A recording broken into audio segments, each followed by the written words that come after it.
موت ایک ایسی حقیقت ہے، بندے خدا سے موت کے بارے میں سوال کریں، اس سے سوال کریں جس کے دل میں شمع ایمان روشن ہو، یا اس سے سوال کریں جس کا دل نور ایمان سے خالی ہو، تو تمام ادیان و مذاہب کا ایک ہی جواب ہوگا، ایک ہی عقیدہ و خیال ہوگا، ایک ہی آواز و پکار ہوگی کہ موت بے شک آنی ہے، ایک نہ ایک دن یہ چھوڑ کر جانا ہے۔ موت ایک یقینی شے ہے، ایک مستحکم فیصلہ ہے، ایک اٹل قانون ہے۔ موت کی صداقت و حقانیت پر سب کا اتفاق ہے۔ موت ایک ایسی سواری ہے جس پر ہر ایک کو سوار ہونا ہے۔ موت ایک ایسا راستہ ہے جس پر ہر ایک کو چلنا ہے۔ موت ایک ایسا پل ہے جسے ہر ایک کو پار کرنا ہے۔ موت ایک ایسا دروازہ ہے جس سے ہر ایک کو گزرنا ہے۔ موت ایک ایسا ساغر ہے جس کو ہر ایک کو نوش کرنا ہے۔ موت ایک ایسا منظر ہے جس کا نظارہ جو ہے وہ ہر ایک کو کرنا ہے۔ موت ایک ایسا ذائقہ ہے جس کا مزہ جو ہے وہ ہر ایک کو چکھنا ہے۔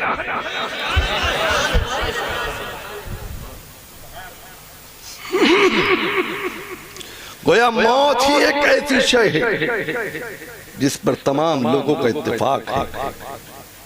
کائنات کی ہر چیز میں اختلاف، لیکن موت کے بارے میں کسی نے چوں چرا نہیں کی۔ تمام خوبیوں کے مالک اللہ تبارک و تعالیٰ کی بے شمار صفات میں سے ایک صفت یہ بھی ہے کہ اس نے ساری کائنات کی تکلیف فرمائی، اس لیے ہم اس کو خالق کہتے ہیں۔ اور جب اس نے کسی چیز کو پیدا نہیں فرمایا تھا وہ تب بھی خالق کائنات تھا۔ اسی خالق کائنات نے ہم لوگوں کو لباس زندگی میں ملبوس فرما کر اس دنیا میں بھیجا ہے، اور وہی ایک دن لباس زندگی اتار کر ہم کو لباس موت پہنائے گا۔ تلاوت کردہ آیت کریمہ میں اللہ تبارک و تعالیٰ ہم کو یہ یاد دلا رہا ہے جس طرح ہم نے تمہیں اس دنیا میں بھیجا ہے اسی طرح تمہیں اس دنیا فانی سے کوچ کرنا ہے، اپنے تمام عزیز و اقارب سے جدا ہونا ہے۔ یہ دنیا کی ناپائیدار بہاریں، یہ فرش رخام، یہ نرم نرم گدے، یہ گرم گرم بستر، یہ اونچے اونچے محلات، یہ کھنکھناتی ہی پونجی بھری تجوریاں، ان سب کو خیر آباد کہہ کر موت کا مزہ چکھ کر ہمارے دربار میں حاضر اے غفلت شیار انسان، یہ خاک دانے کی تھی جس پر تو اپنی فانی حادث عارضی زندگی کے شب و روز پورے کر رہا ہے۔ یہ فرش زمین جس کی چھاتی پر تو عیش و آرام میں پھنس کر عقبہ کو بھول چکا ہے، یہ زمین تجھے پکار پکار کر کہتی ہے اے میری چھاتی پر سفر حیات طے کرنے والے انسان، ذرا دل کے کانوں سے سن، گوش گوش سے سن، غفلت کی ڈانٹ لگا کر سن کہ تو میری پیٹھ پر ہمیشہ نہیں رہے گا، ایک روز تجھے میری پیٹھ سے میرے پیٹ میں آنا ہوگا۔ یاد رکھ، تو میری پیٹھ سے میرے پیٹ میں آ کر اپنے تمام نیک و بد اعمال کی جزا و سزا پا کر رہے گا جو تو نے میری پیٹھ پر کیے ہیں۔ اے اولاد آدم، یاد رکھ، میں غربت کا گھر ہوں، میں تنہائی کا گھر ہوں، میں مٹی کا گھر ہوں۔ آج تو میری پیٹھ پر ہنستا ہے، کل تجھے میرے پیٹ میں رونا ہوگا۔ آج تو میری پیٹھ پر نرم نرم گدوں اور گرم گرم بستروں پر سوتا ہے، کل تجھے میرے پیٹ میں مٹی پہ سونا ہوگا۔ آج تو میری پیٹھ پر روشنیوں اور چہل پہل میں رہنا پسند کرتا ہے، کل تجھے میرے پیٹ میں تاریخیوں میں تنہا رہنا ہوگا۔ آج تو میرے پیٹھ پر اکڑ اکڑ کر کود کود کر اترا اترا کر سینہ تان کر چلتا ہے، کل تجھے میرے پیٹ میں جو ہے بے حس و حرکت دبا رہنا ہوگا۔ جب میری تباش تیرے بدن پر پڑے گی تو تیرے بدن کی ادھر کی پسلی ادھر اور ادھر کی پسلیاں ادھر ہو جائیں۔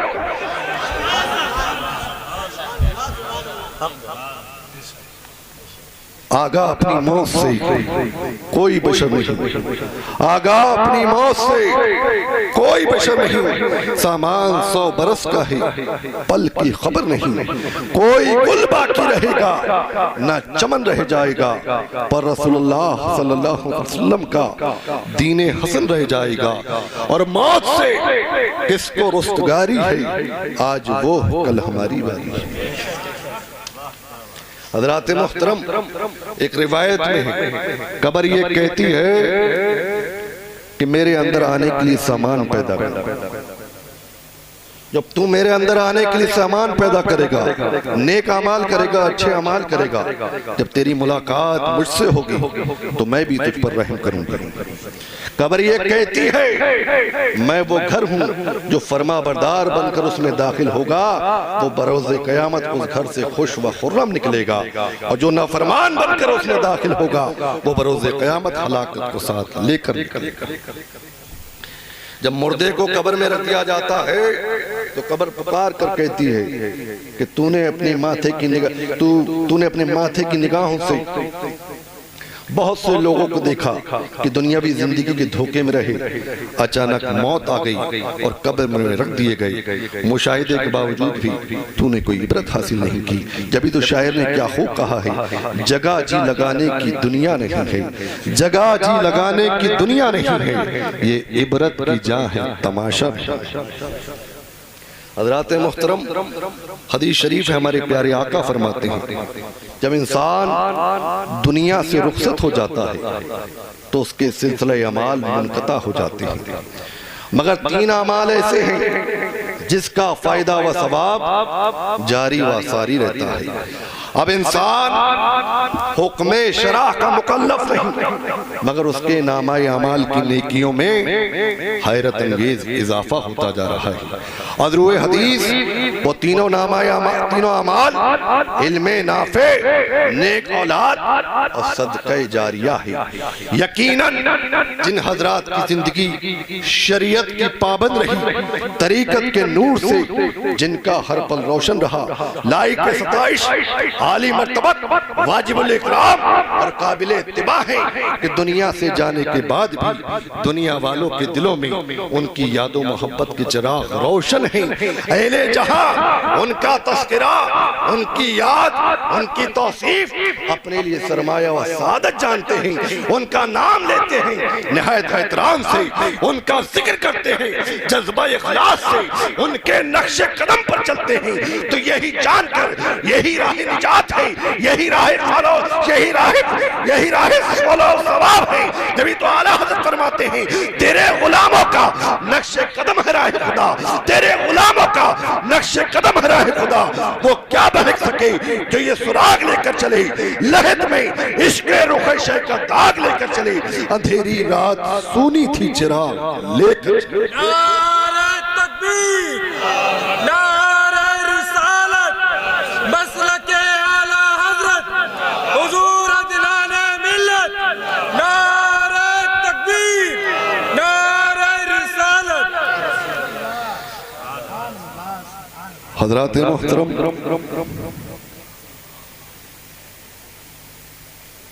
حضرت ابو ہریرہ رضی اللہ تعالیٰ عنہ سے روایت ہے کہ پیارے آقا حضور صلی اللہ علیہ وسلم نے فرمایا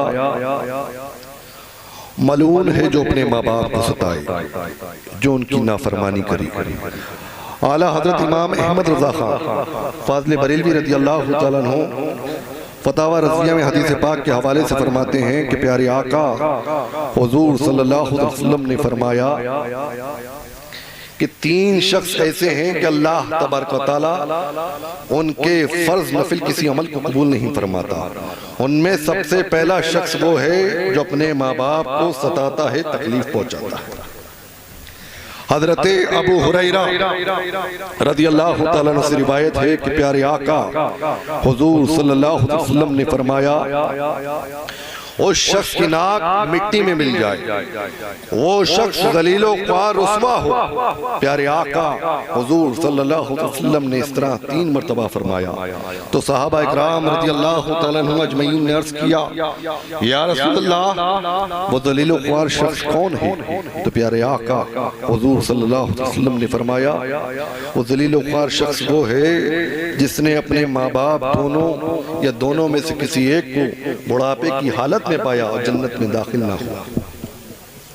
اس حدیث پاک کا مطلب صاف طور پر ظاہر اور باہر ہے کہ ماں باپ کا خدمتگار جو ہوتا ہے وہ جنتی ہوتا ہے، اور ماں باپ کی خدمت سے جان چھڑانے والا، دور بھاگنے والا بد نصیب اور خدا کی رحمت سے دور ہوتا ہے۔ حضرت ابو ہریرہ رضی اللہ تعالیٰ عنہ سے روایت ہے کہ پیارے آقا حضور صلی اللہ علیہ وسلم نے فرمایا کہ باپ کی فرما برداری اللہ کی فرما برداری ہے، اور باپ کی نافرمانی اللہ کی نافرمانی ہے۔ حدیث شریف ہے، ہمارے پیارے آقا فرماتے ہیں رضی الربی فی رضی الوالد سخط الربی فی سخط الوالد۔ سرکار فرماتے ہیں کہ اللہ تعالیٰ اس سے راضی ہوتا ہے جس سے اس کا باپ راضی ہو، ورنہ اللہ تعالیٰ کو راضی نہیں کیا جا سکتا۔ حضرات محترم، باپ کا مرتبہ کس قدر بلند و بالا ہے کہ اللہ تعالیٰ کی رضا جو ہے وہ باپ کی رضا میں ہے۔ حضرات محترم، تو باپ سے کہیں زیادہ بڑا مرتبہ جو ہے وہ ماں کا ہے۔ تو آپ خود ہی فیصلہ کر لیجئے کہ ماں کی ناراضگی میں اللہ تبارک و تعالیٰ کی کس قدر ناراضگی ہوتی ہوگی۔ حضرات محترم، اس ماں کا ہم سے احترام کیا ہوگا، اس ماں کی گود سے بڑھ کر قیام کیا ہوگا۔ ارے جس ماں کے قدموں کے نیچے جنت ہے، سوچو اس کے سر کا مقام کیا ہوگا۔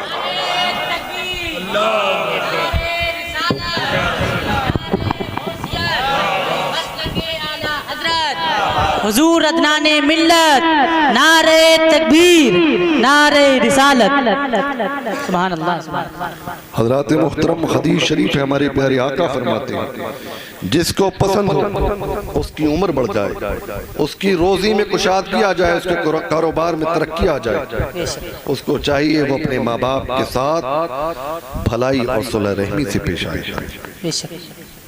حضرت ابو ہریرہ رضی اللہ تعالیٰ عنہ سے روایت ہے کہ پیارے آقا حضور صلی اللہ علیہ وسلم نے فرمایا کہ 3 دعائیں ایسی ہیں جو رد نہیں ہوتی۔ پہلی مظلوم کی دعا، دوسری مسافر کی دعا، تیسری والد کی دعا اولاد کے حق۔ سبحان اللہ۔ یہ 3 دعائیں ایسی ہیں جو رد نہیں ہوتی بلکہ قبول ہی قبول ہوتی۔ حضرات محترم، حضرت عبداللہ ابن عباس رضی اللہ تعالیٰ عنہ سے روایت ہے کہ پیارے آقا حضور صلی اللہ علیہ وسلم نے فرمایا جو بچے اپنے ماں باپ کو محبت اور رحمت کی نظر سے دیکھتے ہیں، اللہ تبارک و تعالیٰ ہر نظر کے بدلے ایک مقبول حج کا ثواب عطا فرمائے۔ سبحان اللہ سبحان اللہ۔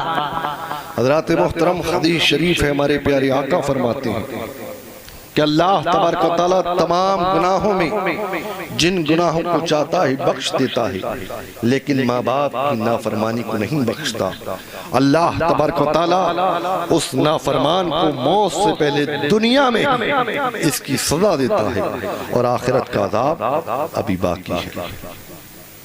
تو کہنے کا مطلب یہ ہے کہ ماں باپ اللہ تبارک و تعالیٰ کی نعمت ہے۔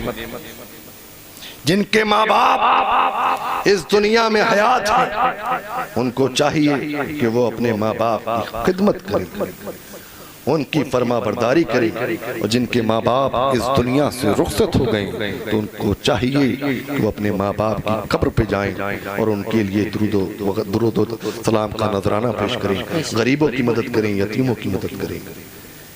ماں باپ اللہ تعالیٰ کی نعمت ہیں۔ ماں باپ کی فرما برداری کرو گے تو تمہاری دنیا بھی کامیاب ہوگی اور آخرت بھی کامیاب ہوگی۔ سبحان اللہ سبحان اللہ۔ آج انسان جو ہے دنیا کمانے کے چکر میں لگا ہوا ہے، روزی کمانے کے لیے، کاروبار کرنے کے لیے حرام کاریاں کرتا ہے،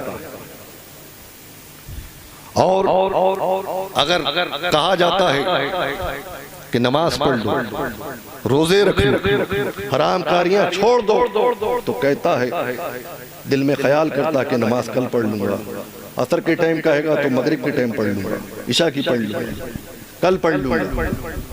میرے پیارے، وہ کل جو ہے وہ ہر کسی کو نصیب نہیں ہوتا ہے۔ اللہ تبارک و تعالیٰ نے انسان کو جتنی سانسیں عطا فرمائی ہیں نہ اس سے کم لے گا نہ زیادہ لے گا۔ اللہ تبارک و تعالیٰ نے موت کا جو وقت مقرر کیا ہے انسان کو اسی وقت اس دنیا سے کوچ کرنا ہوگا۔ آج لوگ دنیا کمانے کے لیے، کاروبار کمانے کے لیے حرام کاریاں کرتے ہیں، لیکن ہے یہ جو تمہاری قسمت کی روزی ہے وہ تمہیں ایسے ڈھونڈتی ہے جیسے مرنے والے کو موت۔ اس کا مطلب یہ ہوا جو تمہاری قسمت میں ہے وہ تم سے کوئی چھین نہیں سکتا، اور جو تمہاری قسمت میں نہیں ہے وہ تمہیں کوئی دلا نہیں سکتا۔ بے شک بے شک بے شک، سبحان اللہ۔ تو ہمیشہ حلال کھاؤ، اپنے بچوں کو بھی حلال کھلاؤ۔ حرام کا ایک لقمہ چاہے خود کھاؤ چاہے اپنے بچوں کو کھلاؤ، پوری کی پوری نسلیں برباد ہو۔ جب تک اس دنیا میں رہو تو حرام کاریوں سے بچتے رہو اور اللہ اور اس کے رسول کے بتائے ہوئے راستے پر چلتے رہو، اور جب تک اس دنیا میں رہو تو اس کے رسول کو اپنے سینے میں بسائے رہو، اور جب اس دنیا سے رخصت ہو تو ایمان کی دولت کے ساتھ رہو۔ سبحان اللہ سبحان اللہ، بے شک۔ حضرات محترم، کیونکہ یہ آج کی محفل حضور مفتی اعظم ہند کے نام سے سجائی گئی ہے، آپ کا بھی ذکر ہے، تو میں حضور مفتی اعظم ہند کے بارے میں کیا بیان کروں؟ حضور مفتی اعظم ہند کی کیا شان ہے۔ ایک مرتبہ کا واقعہ ہے، حضور مفتی اعظم ہند رضی اللہ تعالیٰ عنہ ایک پروگرام میں تشریف لے گئے، جہاں آپ کا ٹھہرنا ہوا، قیام ہوا، وہاں صاحب خانہ نے آپ سے تعبیذ مانگا۔ اتفاق کی بات تھی اس وقت حضور مفتی اعظم ہند کے پاس تعبیذ تحریر فرمانے کے لیے کوئی کاغذ موجود نہیں تھا۔ حضور مفتی اعظم ہند رضی اللہ تعالیٰ عنہ نے صاحب خانہ سے کاغذ دینے کے لیے کہا، صاحب خانہ نے کاغذ دیا، حضور مفتی اعظم ہند رضی اللہ تعالیٰ عنہ نے اس کاغذ پر تعبیذ تحریر فرمایا اور بچا ہوا کاغذ صاحب خانہ کو واپس کر دیا۔ حضور مفتی اعظم ہند رضی اللہ تعالیٰ عنہ نے اس بچے ہوئے کاغذ سے کسی دوسرے کو تعبیذ دینا جو ہے وہ صحیح نہیں سمجھا۔ حضرات محترم، جن بزرگ شخصیت کی احتیاط اور تقوی کا یہ عالم ہے تو انہوں نے کھانے پینے میں کس قدر احتیاط برتی ہوگی۔ حضرات محترم، احتیاط اور تقوی کا ہی، احتیاط اور تقوی کی ہی وجہ ہے کہ آج دنیا کے بڑے بڑے مشائخ، علماء، طریقت آپ کو اپنا پیشوا مانتے ہیں، اور آپ کے دست حق پرست پر بیعت ہونا اپنی سعادت و سربلندی کی ضمانت تصور کرتا۔ سبحان اللہ۔ نعرہ تکبیر، نعرہ رسالت، نعرہ غوثیت، فیضان مفتی اعظم ہند حضور عدنان میاں صاحب قبلہ، نعرہ تکبیر۔ جبھی تو کسی شاعر نے کیا خوب کہا ہے، مفتیوں میں بول بالا مفتی اعظم کا ہے، مفتیوں میں بول بالا مفتی اعظم کا ہے، ایک ایک فتویٰ نرالا مفتی اعظم کا ہے۔ قرآن کا بہت پیچیدہ فتویٰ ہے جناب، ایسا ایک فتویٰ نرالا مفتی اعظم کا ہے۔ جب وبا پھیلی تھی نظربندی کی پورے ملک میں، جب وبا پھیلی تھی نظربندی کی پورے ملک میں، ایسے میں سب کو سنبھالا مفتی اعظم۔ سبحان اللہ سبحان اللہ سبحان اللہ، اللہ اکبر، یا رسول اللہ، زندہ باد زندہ باد زندہ باد زندہ باد، اللہ اکبر۔ حضرات محترم، گیا کی کانفرنس میں حضور مفتی اعظم ہند رضی اللہ تعالیٰ عنہ تشریف لے گئے۔ آپ کی موجودگی میں مقرر نے سامعین، سننے والے مسلمانوں کو بد نصیب، بد قسمت کہہ کر خطاب کیا اور حکومت کو سرکار کہا۔ تاجدار اہل سنت شہزادے اعلیٰ حضرت شبیہ غوث اعظم حضور مفتی اعظم ہند رضی اللہ تعالیٰ عنہ نے فرمایا، اے مولانا، سرکار دو عالم صلی اللہ علیہ وسلم کا کلمہ پڑھنے والا مسلمان بد نصیب یا بد قسمت نہیں ہو سکتا، اور حکومت جو ہے وہ سرکار نہیں ہو سکتی۔ سرکار تو صرف مدینے کی سرکار ہے جس کے سائے کرم میں دنیا راحت و تسکین کی سانس لیتی ہے، جس کا سکہ اس عالم میں بھی چل رہا ہے اور آخرت میں بھی چلے گا۔ نعرہ تکبیر، نعرہ رسالت، نعرہ غوثیت، مسلک اعلیٰ حضرت حضور عدنان ملت حضور مفتی اعظم ہند، نعرہ تکبیر۔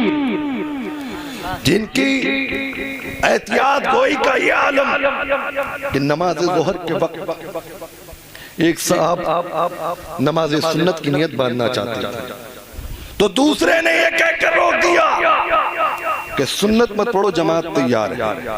حضور مفتی اعظم ہند نے فرمایا، یہ نہ کہو کہ سنت مت پڑھو، بلکہ یہ کہو کہ سنت بعد میں پڑھنا، بھی جماعت تیار ہے۔ جبھی تو رازل آبادی نے کیا خوب کہا ہے، ڈھونڈتے ڈھونڈتے اس دہر میں تھک جاؤ گے، ڈھونڈتے ڈھونڈتے اس دہر میں تھک جاؤ گے، ایسا مرشد نہ زمانے میں کہیں پاؤ۔